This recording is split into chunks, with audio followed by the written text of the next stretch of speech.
नमस्कार, मी गणेश जाधव आणि आपण पाहत आहात एनसीएन न्यूज.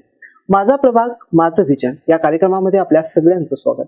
छत्रपती संभाजीनगर महापालिकेची निवडणुकीची रणधुमाळी सुरू आहे. अनेक पक्षांचे राजकीय उमेदवार या ठिकाणी निवडणुकीच्या रिंगणात आहेत. आज आपल्यासोबत प्रभाग क्रमांक 24 मधील अनुजा अमर जगताप या वंचित बहुजन आघाडीच्या नगरसेवक या पदासाठी उमेदवारी अर्ज त्यांनी दाखल केलाय आणि सध्या त्या उमेदवार म्हणून निवडणुकीच्या रिंगणात आहेत. आज ते आपल्यासोबत माझा प्रभाग माझं विजन यावरती त्यांचं विजन नेमकं काय यावरती ते आपल्यासोबत बोलण्यासाठी स्टुडिओमध्ये आहे. खरं तर ताई, तुमचं खूप खूप स्वागत आहे. सुरुवातीला तुमची ओळख करून द्याल तर काय सांगाल? माझे नाव अनुजा अमर जगताप. मला प्रभाग क्रमांक 24 मधून उमेदवारी जाहीर झालेली आहे. वंचित बहुजन आघाडीकडून मी निवडणूक लढत आहे. माझं शिक्षण ग्रॅज्युएट आहे मी. ताई, तुमचे पती देखील या ठिकाणी आहे. तुम्ही काही दिवसापूर्वी अवघ्या 4-5 दिवसापूर्वी काँग्रेस या पक्षामध्ये होता. काँग्रेसने तुम्हाला उमेदवारी नाकारली का? त्यानंतर तुम्ही निर्णय घेऊन वंचित बहुजन आघाडीकडून तुमच्या पत्नीला त्या ठिकाणी उमेदवार म्हणून निवडणुकीच्या रिंगणात उतरवलंय. यामागचं नेमकं कारण काय? नक्कीच मी माझ्या पत्नीला वंचित बहुजन आघाडी श्रद्धेय बाळासाहेब आंबेडकर साहेबांच्या पक्षाकडून मी प्रभाग क्रमांक 24 मधून तिला लढवत आहे. काय, मी आधी काँग्रेसमध्ये होतो. काँग्रेससाठी मी जीवाचं रान करून प्रत्येक इलेक्शनला, लोकसभा असेल, विधानसभा असेल, महानगरपालिका असेल, सर्वांच्या खांद्याला खांदा लावून मी काम केलं. सगळे बूथ सांभाळले, एकनिष्ठता दाखवली, अनेक आंदोलनही केली. पक्षासाठी काम करताना सरकारला विरोध केला, सरकारच्या मंत्र्यांना विरोध केला. काही अशी कारण होती त्यावेळेस मी सरकारचा निषेध म्हणून त्यांच्या अंत्ययात्रा काढल्या. मोठे मोठे गुन्हे माझ्यावर दाखल झाले. आणि हे करत असताना मी घरचाही विचार केला नाही की गुन्हे दाखल झाल्यानंतर माझ्यावर काय होईल, माझं काय होईल, घरच्यांचं काय होईल. राजकीय पुढाऱ्यांच्या इच्छेसाठी किंवा माझ्या काँग्रेस पक्षासाठी मी हे सगळे गुन्हे अंगावर घेत गेलो. जसं जसं मी पुढे जात गेलो तसा मला विरोध होत गेला. नक्कीच. आता सध्या तुमच्या पत्नी निवडणुकीच्या रिंगणामध्ये आहे. काय विजन घेऊन सध्या तुम्ही ही निवडणूक लढताय? मी माझ्या पत्नीला उभं केलं प्रभाग क्रमांक 24 मधून. माझं विजन असं आहे की प्रत्येक युवकांना संधी मिळाली पाहिजे, प्रत्येक युवकांना न्याय मिळाला पाहिजे. काँग्रेस पक्षात जो न्याय मिळाला नाही, माझ्यासारखे अनेक तरुण आहेत, अनेक वयस्कर लोक आहेत, त्यांची 50-60 ओलांडून गेले, त्यांनाही पक्ष हो म्हणून तिकीट नाकारते. ऐन वेळेला एका दिवशी अगोदर हो बोलता आणि शेवटच्या दिवशी त्यांना नाही म्हणता. माझी अशी इच्छा आहे की प्रत्येक युवक हा पुढे आला पाहिजे, त्यांनी बोललं पाहिजे, त्यांनी प्रत्येक गोष्टीचा, जी गोष्ट चूक आहे तिला चूक म्हणलं पाहिजे, तिचा कडकडून विरोध केला पाहिजे. खरं तर तुम्ही काँग्रेस पक्षामध्ये नाना पटोले यांचे खंदे समर्थक म्हणून ओळखले जातात, तर तरीही तुम्ही काँग्रेस सोडलं. काँग्रेस सोडताना त्यांच्यासोबत काही चर्चा झाली होती का? मी सर्वप्रथम सांगतो, माझं विठ्ठलाशी कुठलाही वैर नाही, कुठलाही राग नाही, कुठलाही रुसवा नाही. पण विठ्ठलाच्या बाजूला जे बडवे बसलेले आहेत त्यांचा मी निषेध करतो, त्यांचा मला राग आहे. माझ्या कामाची पावती नाना पटोले साहेबांनी मला शहराध्यक्ष, युवक काँग्रेसचा शहराध्यक्ष करून दिली होती. मी पक्षासाठी आंदोलनही केली, सगळी केली. पण पक्षाने इथल्या काही स्थानिक बडव्यांनी मला तो न्याय देऊ शकले नाही. जेव्हा माझी वेळ आली, इलेक्शन आले, सर्व माझ्याकडून आंदोलन करून घेतली, माझ्याकडून सर्व फॉर्म वगैरे भरून घेतला, माझ्याकडून प्रचार करून घेतला. जसं त्यांच्या लोकसभेला असेल, त्यांच्या विधानसभेला, सगळ्यांनी माझा वापर करून घेतला. एक युवक म्हणून माझा वापर करून घेतला. आणि ऐन संधीची वेळ आल्यावर त्यांनी माझ्यासोबत गद्दारी केली. मला एक दिवस अगोदर त्यांनी सांगितले की आपण तुझा बी फॉर्म देतोय, आपण लढतोय, आपण काँग्रेसच्या चिन्हावरच लढतोय.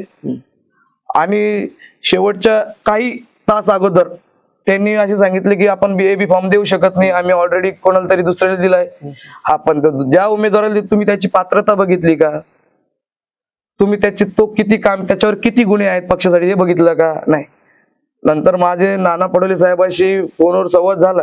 मी त्यांना हेच सांगितलं, आज दुःख होतंय, म्हटलं साहेब मी पक्ष सोडतोय, पण मी परत ह्या पक्षाशी वापस परत कधीही येणार नाही. म्हटलं आज तुम्ही तुमचा एक अनमोल हिरा गमावलाय. म्हटलं साहेब मी परत काँग्रेस पक्षाशी वापस कधी हितसंबंध काही ठेवणार नाही. आणि इथल्या मूळ नाही म्हणता येणार, हे बाहेरून आलेल्या कार्यकर्त्यांना तुम्ही जे तिकीट वाटप करताय, एबी फॉर्म देताय, हे कुठंतरी तुम्ही बंद करा. पैसे घेऊन असाल, दुसरे काय आमिष दाखवलं असाल तुमचं, ते तुम्हाला माहित. गोड बंगाल तुमचं काय ते तुम्हाला माहित. आज ही गोष्ट जर माझ्यासोबत होते, माझ्या वडिलांनी काँग्रेस पक्षाने 35 वर्ष दिली, काँग्रेस पक्षाने 35 वर्ष दिली, मी माझ्या आयुष्यात 10 ते 12 वर्ष दिले.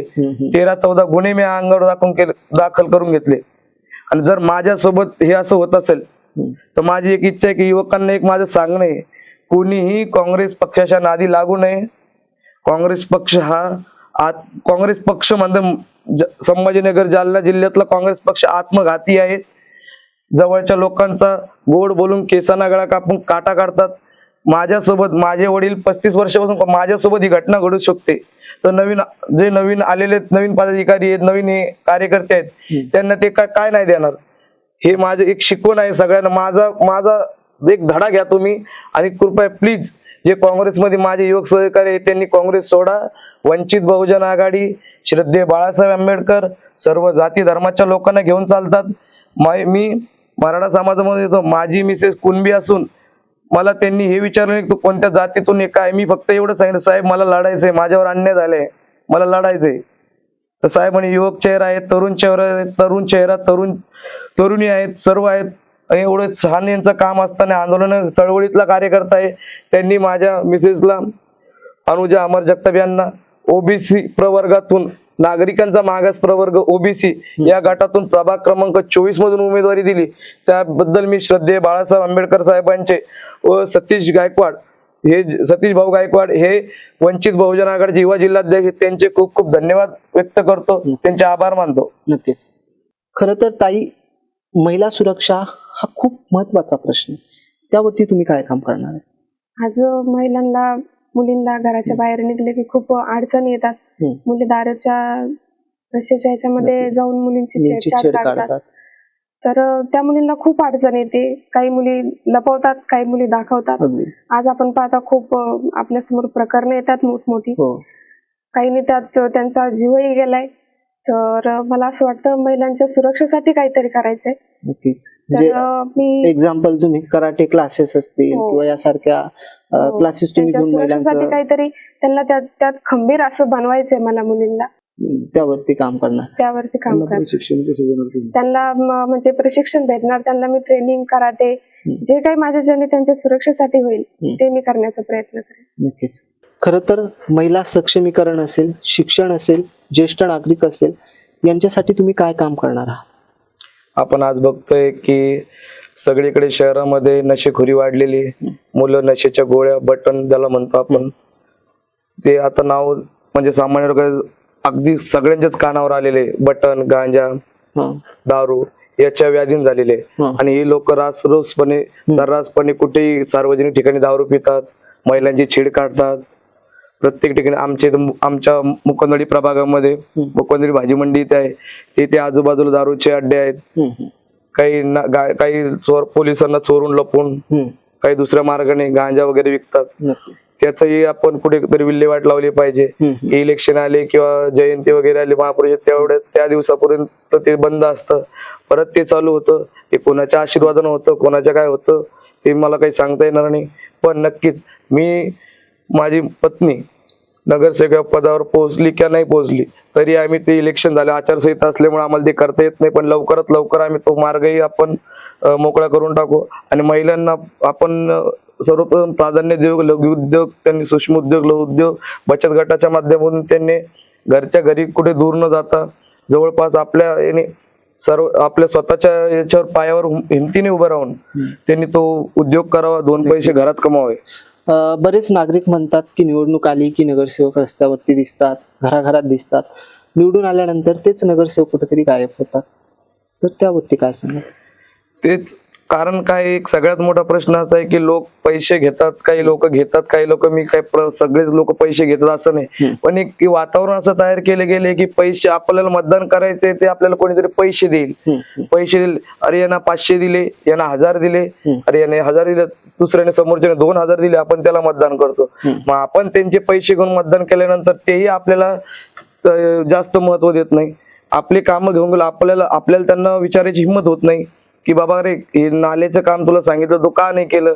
महिलांसाठी आमची इथे छाड होतीये, तो आमच्यासाठी पोलीस चौकी एरिया वाईज का नाही उघडत आहे? कारण तोही म्हणजे तर तोही पैसा ओतून आलेला असतो, तोही जनते पैसा ओतून निवडून येतून पैसा खातो, भ्रष्टाचार करून पैसा कमवतो, त्यामुळे आपली त्याकडे बघण्याची हे होत नाही. नक्की. वंचित बहुजन आघाडी गटाचं नेतृत्व आणि त्यांची विचारधारा ही तुम्ही कशी सांभाळणार आहात, दोघं पती पत्नी? वंचित बहुजन आघाडीची विचारधारा ही शिव फुले शाहू आंबेडकर विचारधारा आहेत. या पक्षाचं नेतृत्व करतात बाबासाहेब आंबेडकर, भारतरत्न विश्वरत्न बाबासाहेब आंबेडकर यांचे नातू श्रद्धेय बाळासाहेब आंबेडकर. त्यांची विचारधारा ही छत्रपती शिव फुले शाहू आंबेडकर यांच्या विचार सरणीशी निगडीत यांचे विचारांनाच मारणारे आहे.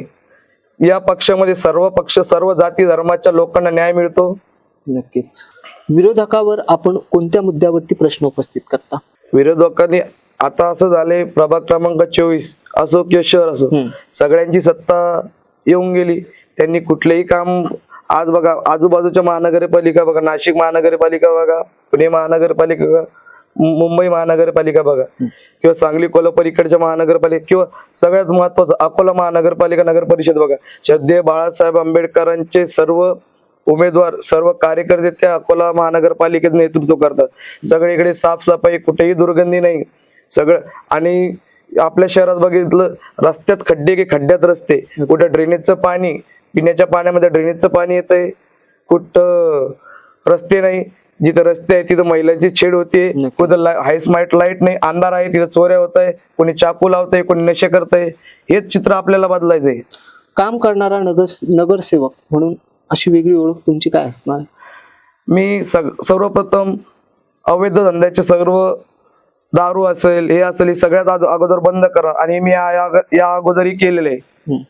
माझं असं विजन आहे की युवकांनी नशा पाणी जर सोडली तर सुसज्ज प्रभाग, सुसज्ज घर हे कसं होतं? फक्त नशाच्या आहारी जाऊन जे मुलं कधी वडिलांना शिवाय दे, काय आईला शिवाय दे, मार, याला मार, तर त्यांना त्या नशेत कळत नाही. जर ते सुधारले, प्रभाग आपाप अरे रोड, रस्ते, वीज हे तर होतच राहणार आहे. आधी आपला घरातला मुलगा सुधारला पाहिजे, सगळ्या गोष्टी त्याने समजून घेतल्या पाहिजे. नक्की. प्रभाग क्रमांक 24 मधल्या मतदारांना तुम्ही काय आव्हान कराल? मी त्यांना एकच आवाहन करेल, माझी मायबाप जनतेला एक आवाहन करेल की आपण सर्वांनी या अगोदर बीजेपीला निवडून दिलं, काँग्रेसला काँग्रेसचा खासदार निवडून दिला, बीजेपीचा आमदार निवडून दिला, बीएसपीचे काही लोक नगरसेवक म्हणून पाठवले, पण आता तुम्हाला चेहरा नव्हता काही की बीजेपीला तुम्ही त्रासले, तुम्ही काँग्रेसला निवडून दिलं, काँग्रेसला त्रासले, तुम्ही बीजेपीला निवडून दिलं. पण आता तुम्हाला वंचित बहुजन आघाडी श्रद्धेय बाळासाहेब आंबेडकर यांच्या नेतृत्वात तुम्हाला एक मोठी संधी चालून आलेली आहे. सर्व धर्म समभाव अशी त्यांची विचारधारा, शिव फुले शाहू आंबेडकर यांना ते यांच्या विचारधारावर चालणारा पक्ष, सर्वांना सोबत घेऊन चालणारा पक्ष आहे. एक संधी आपण वंचित बहुजन आघाडी या पक्षाला, गॅस सिलेंडर या चिन्हाला आपण सर्वांनी द्यावी अशी मी मायबाप जनतेला विनंती करतो. प्रभाग क्रमांक 24 मधील मतदारांनी तुम्हाला मतदान का करावं, अर्थात तुम्हालाच का निवडून द्यावं? आम्हाला यासाठी निवडून द्यावं की आम्ही जनतेचे प्रश्न जनतेमध्ये जाऊन जागेवर सोडवतो. असं नाही की आज केलं, आज सांगितलं, उद्या बघू किंवा परवा. काल आम्ही प्रचारादरम्यान लघुवेतन कॉलनी गल्ली नंबर 19 येथे गेलो होतो. संजय नगरच्या एका 16 नंबर गल्लीमध्ये गेलो होतो. तिथं काही ठिकाणी लाईटचा प्रॉब्लेम होता. रात्री 9 वाजता तिथल्या अधिकाऱ्याला फोन करून जागेवर तो लाईट बंद असलेल्या लाईट आम्ही चालू केले. म्हणजे आमच्याकडे वेळ नाही, काम करण्यासाठी आम्ही रात्र असो दिवस आम्ही आमच्या जीवाचं रान करू आणि प्रत्येक गोष्टी याआधी आम्ही त्या गोष्टी केलेल्या आहेत. नक्की. प्रभाग क्रमांकाचा नवीन चेहरा, तुमच्या प्रभागाचा बदल घडण्यासाठी काय कराल? मी बदल घडण्यासाठी एकच करेल की हे जे नशेखोरीवाले आहेत, अवैध धंदेवाले आहेत, त्यांना कुठेतरी सर्वप्रथम आम्ही आळा घालणार आहेत. मलाच का निवडून, तुम्ही जो प्रश्न विचारला होता, मलाच का निवडून, मलाच किंवा माझ्या पत्नीला, यांना का निवडून द्यावं? सुसंस्कृत, सुशिक्षित तरुण उमेदवार आहे. कोणत्याही प्रभागामध्ये बघा, तिच्या एवढा तरुण उमेदवार कुठेही तुम्हाला सापडणार. अवघ्या 23-24 वर्षाच्या वयामध्ये ती निवडणूक लढतीये, महिलांसाठी सशक्तीकरण करण्याच्या गोष्टी करते. तिच्या मागे एवढं मोठं बलाढ्य आहे तिचे पती म्हणजे मी आणि माझे सर्व वंचित बहुजन आघाडीचं पॅनल तिच्या मागे उभं आहे. माझा प्रभाग माझं विजन याबद्दल तर तुम्ही सांगितलंच, पण या पलीकडे जाऊन एक प्रश्न आहे.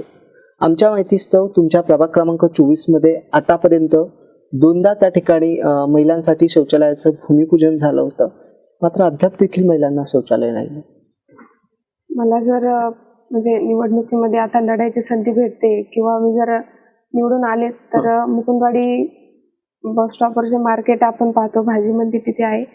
खूप खूप लांबून तिथे लोक आपला भाजीपाला घेऊन येतात, विकायला येतात. पण महिला खूप जास्त प्रमाणात मला पाहायला भेटतात. तर त्यांच्यासाठी स्वतंत्र मी तिथे शौचालय बांधणार आहे. पहिले काम मी ते करणार आहे, कारण की महिलांना खूप अडचणी येतात तिथे. तर ते काम मी पहिले करणार. खरं तर छत्रपती संभाजीनगर शहरात पाण्याचा प्रश्न आहेच, मात्र त्यात 24 नंबर प्रभागामध्ये महिलांना पाण्यासाठी खूप पळपळ करावी लागते. तर त्यावरती काय काम करणार? आज मी प्रचारादरम्यान बाहेर जाते तेव्हा म्हणजे महिला त्यांच्या समस्या सांगतात की रात्री 12च्या नंतर 1च्या नंतर किंवा म्हणजे असं पाण्याला काही टायमिंग नाही तिथे, आणि बरोबर. 15 दिवसाला असं खूपच अंतराने त्यांना पाणी भेटतं तिथे. नक्की. तर मला असं वाटतं की मला म्हणजे त्यांना म्हणजे खूप म्हणजे त्यांची प्रक्रिया, त्यांचं ते दुःख पाहून मलाही वाईट कुटुंबही वाटलं. बघायचं त्यात. खूप वाईट वाटलं, कारण की त्यांना मुलंही सांभाळायची असतात, घरचेही सांभाळायचे असतात. काहींच्या घरे समजा असे वृद्ध माणसंही असतात.